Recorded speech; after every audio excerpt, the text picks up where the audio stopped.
இயேசுவுக்கே புகழ். இயேசுவில் பிரியமானவர்களே, இன்று நம் ஆண்டவர் யோபு 9ஆம் அதிகாரம் 10ஆம் வசனத்தினூடாக இவ்வாறு நம்மோடு பேசுகின்றார். உணர்ந்திட இயலா பெருஞ்செயல்களையும் கணக்கிட முடியா அரும் செயல்களையும் ஆற்றினர் அவரே. இந்த அருமையான காலை பொழுதுல ஆண்டவர் மிகவும் ஆழமான ஒரு வார்த்தையினூடாக லோடு இன்றைக்கு பேசுகிறார். ஆராய்ந்து பார்க்க முடியாத பெரிய காரியங்களையும் எண்ணிக்க முடியாத அதிசயங்களையும் அவர் நமக்கு செய்ய போகிறார். நாங்கள் பல நேரங்களில் வாழ்க்கையில் நடக்கும் விஷயங்களை முழுவதும் புரிந்து கொள்ள முடியாமல் போகலாம். சில பிரச்சனைகள் நம்மை கவலைப்படுத்தலாம். ஆனால் இந்த கால நேரத்தில் இந்த வசனம் நமக்கொரு மிகப்பெரிய நம்பிக்கையை கொடுக்கிறது. நாங்கள் புரிந்து கொள்ள முடியாத இடத்தில் ஆண்டவர் நின்று செயல்பட்டு கொண்டிருக்கிறார்.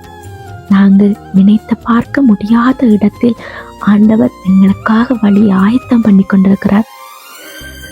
யோபுவினுடைய வாழ்க்கை எங்களுக்கு நன்றாக தெரியும். பைபிள் அநேகர் இருக்கிறாங்க, ஆண்டவருடைய சித்தப்படி வாழ்ந்தவங்க, ஆண்டவருடைய வார்த்தைக்கு கீழ்ப்படைந்தவங்க, அவரை பின்பற்றி நடந்தவங்க, இப்படி அநேகர் எங்களுக்கு தெரியும். அவர்களுடைய வாழ்க்கையும் எங்களுக்கு தெரியும். ஆனால் யோபுவினுடைய வாழ்க்கை மிகவும் வித்தியாசமானது.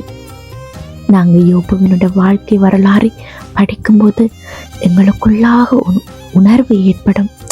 யோபுவை மாதிரி நாங்கள் வாழ மாட்டோமா என்ற ஒரு கேள்வி எங்களோட மனசுக்குள்ள எழும்பும்.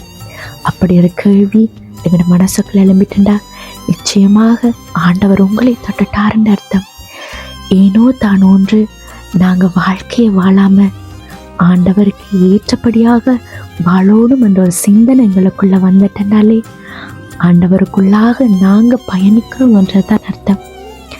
யோபு தனக்குள்ள அனைத்தையும் இழந்தார். அந்த நேரத்தில் கூட அவர் ஆண்டவரை மறுதளிக்கல, ஆண்டவரை விட்டு விலகல. ஐயோ, எனக்கு ஏன் இந்த சோதனை வந்துட்டு, ஆண்டவர் என்னை கண்டுகொள்ளலையே, நான் அவருக்காக அவ்வளவு செய்தேன், எனக்கு கூட அவர் இப்ப இல்லையே என்ற மனநிலை கூட அவருக்கு வந்ததில்லை. அவரோட மனைவி, பிள்ளைகள், சொத்து எல்லாம் அவரை விட்டு போனாலும் அவர் ஆண்டவரை மகிமைப்படுத்தி கொண்டே இருந்தார். கடைசி நிமிஷம் வரைக்கும் அவர் ஆண்டவரை மறுதளிக்கவே இல்லை. ஆண்டவர் எனக்கு எல்லாவற்றையும் கொடுத்தார், அவர் ரசித்தபடி எடுத்துக்கொண்டார், அது எனக்கு மிகப்பெரிய வருத்தமும் இல்லை, கவலையும் இல்லைன்னு அன்றைக்கு அவர் ஆண்டவர் மேலே உறுதியாக இருந்தது தான் இன்றைக்கு நாங்கள் யோபுவை ஒரு பேசும் பொருளாக பார்த்து கொண்டிருக்கிறோம். யோபுவினுடைய வாழ்க்கை எங்களுக்கு ஒரு வரலாறு செய்தியை எங்களுக்கு முன் கொண்டு வருகிறது. யோபுவினுடைய வாழ்க்கை எங்களுக்கு ஒரு முன் உதாரணமாக இருக்கிறது. ஆண்டவர் இன்றைக்கு அதைத்தான் எங்களோடு பேசுகிறார். ஆண்டவரது நீதியின் மேன்மையை யோபுவின் மூலமாக இன்றைக்கு நாங்கள் விளங்கிக்கொள்ள ஆண்டவர் இந்த வார்த்தை நமக்கு கொடுத்திருக்கிறார். சற்று கண்களை மூடி சிந்தித்து பார்ப்போம். இன்றைக்கு நாங்கள் யோபுவின் இடத்துல இருந்தா நாங்கள் என்ன மாதிரியான மனநிலையோடு செயற்படுவோம்? யோபு என்ன உண்மை சொல்கிறார் அந்த அத்தியமா? ஆண்டவர் செய்கிற காரியங்கள் மனுஷனால முழுவதும் புரிந்து கொள்ள முடியாத அளவு மிக பெரியது. ஆண்டவர் எங்களை தெரிந்து கொண்டுட்டேரண்டா, எங்களை பற்றி அவர் முழுவதுமாக அறிஞ்சு வச்சிருக்கிறேன் என்று தான் அர்த்தம். நாங்கள் என்ன செய்யணும், நாங்கள் எங்கே போகணும், நாங்கள் யாரோட கதைக்கணும், நாங்கள் என்னென்னெல்லாம் செய்யணும் என்றது அவருடைய திட்டம் மட்டும்தான். அவருடைய திட்டத்திற்காக தான் ஆண்டவர் எங்களை பயன்படுத்தி கொண்டிருக்கிறார். பல சமயங்களில் அவருடைய திட்டம் கடினமாக இருக்கும். இந்த பாதை எங்களுக்கு இனியும் வேணாம், இந்த வழி எங்களுக்கு இனியும் வேணாம் என்ற அளவுக்கு அது எங்களுக்கு தாங்க முடியாதாக இருந்தாலும் ஆண்டவருடைய திட்டத்தில் எங்களுக்கு மிகப்பெரிய ஒரு மீட்பு இருக்குது, ஒரு மகிழ்ச்சி இருக்குது. ஆண்டவர் எங்களை குறித்து ஒவ்வொரு சின்ன விஷயத்தையும் பார்த்து அவர் செதுக்கி கொண்டிருக்கிறார். எப்படி ஒரு சிற்பி ஒரு சிலையை அந்த ஒளியால் செதுக்கிறானோ அதே போல் ஆண்டவர் உங்களுடைய வாழ்க்கையும் செதுக்கி கொண்டிருக்கிறார். கடைசியில் அந்த ஒளியை தாங்குகிற அந்த சிற்பம் ஒரு மிகவும் வடிவான தோற்றத்தை இறுதியில் அடையும். அதே போலதான் எங்களோட வாழ்க்கையும் ஆண்டவர் எங்களைய ஒவ்வொரு முறையும் செதுக்கும் போதும் பல அடிகள், பல கவலைகள், துன்பங்கள் எல்லாம் எங்களை வந்து சேரும். தாங்க முடியாத அளவுக்கு நாங்கள் வேதனை அனுபவிச்சாலும் கடைசியில் ஆண்டவர் எங்களுக்காக செய்யவிருந்தது மிகவும் பெரிய ஒரு நன்மைத்தனமாக இருக்கும். யோபுவினோட வாழ்க்கையும் அப்படியாகத்தான் இருந்தது. எங்களுடைய வாழ்க்கையும் அப்படியாக இருக்கணுமெண்டா நாங்கள் ஆண்டவருக்குள்ளாக வாழணும். இந்த தவக்காலம் எங்களுக்கு ஆண்டவருக்குள்ளாக வாழ்கிறதுக்கான நிறைய வழிகளை கொண்டு வரும். நாங்கள் இந்த புனிதமான காலங்களில் ஆண்டவரோட நேரத்தை நிறைய செலவிடணும். பல பேர் வேலைக்கு போகிறோம்.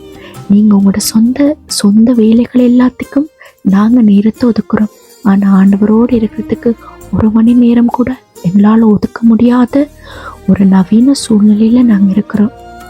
இருந்தாலும் நாங்கள் ஆண்டவருக்காக 1 மணித்தியாலத்தையாவது ஒதுக்குவோமா இருந்தால் நிச்சயமாக எங்களோட வாழ்க்கையில் வெளிச்சம் பிறக்கும். ஆண்டவர் எங்களுக்கு கொடுக்குற அருளும் அமைதியும் எங்களோடு மட்டுமில்லை, எங்களை சுற்றி இருக்கிறவங்களோடையும் இருக்கணுமெண்டா நாங்கள் ஆண்டவர்கிட்ட தொடர்ந்து ஒவ்வொருவருக்காகவும் ஜெபம் செய்யணும். நீங்கள் அடுத்தவர்களுக்காக ஜெபிக்கும்போது உங்களுடைய வாழ்க்கையில் ஆண்டவர் நீங்கள் கேட்காமலேயே உங்களுக்கு அனைத்தையும் பெற்றுக் கொடுப்பார். அடுத்தவங்களுக்காக நாங்கள் ஜெபிக்க முன் வருவோம். ஆண்டவர்கிட்ட உருக்கமாக ஜெபிக்கிற ஒவ்வொரு விண்ணப்பங்களுக்கும் நிச்சயமாக பலன் கொடுப்பார். ஆண்டவர் எங்களோட வாழ்க்கையில் இதுவரை காலமும் செய்த எல்லா நல்ல விஷயங்களுக்கும் நாங்கள் அவருக்கு நன்றி சொல்லுவோம். ஆனால் தினமும் நாங்கள் அவரை துதிக்கணும், அவரை நன்றியால் துதிக்கணும். ஒரு முறை பாடுவது பல முறை ஜபிப்பதற்கு சமம் என்று சொல்லியிருக்கு. ஜபிக்க தெரியாதவங்க ஆண்டவருக்கு நன்றி பாடலை பாடுங்க. நீங்கள் பாட பாட ஆண்டவர் இன்னும் மேன்மையடைந்து கொண்டே போவார்.